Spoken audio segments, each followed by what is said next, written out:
চম্পার চুটকি আসার আগে আমি এই বাটিতে বিষ মিশিয়ে দিয়ে যাই, যাতে ওরা না খেতে পারে। আমার সাথে পায়তাড়া, আমার সাথে কেউ পায়তাড়া করে আজ পর্যন্ত পারিনি।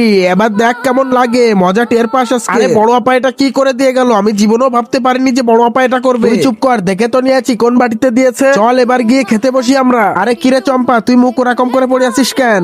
ওর মনে হয় আজকে একটু বেশি খিদে লেগে গেছে। কেন, তুই কি সকালবেলা খাসনি কিছু? দুপুরে তাড়াতাড়ি খিদে লেগে গেছে তোর? যাকে যাক, আজকে আমার প্রথম বাটি নেওয়ার দিন, তাই আমি এই বাটিটা আনলাম। দেখি কি আছে বাটির ভিতরে, খুলে দেখি। আরে বাবারে, দেখো আমি 6টা মাংস পেয়েছি।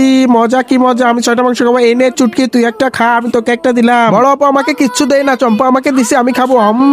কি মজা। কিরে তোরা কি শুরু করলি, কোনোদিন খাসনি নাকি? আরে আমি পরে ঝগড়া করবানি, আগে আমি গরুর বুড়ি বাজি দিয়ে খেতে থাকি। ভালোই তো, গরুর বুড়ি বাজিটা যা হয়েছে না। আরে রাধুনিকে তো আমার 100 টাকা পুরস্কার দিতে মনে চাচ্ছে।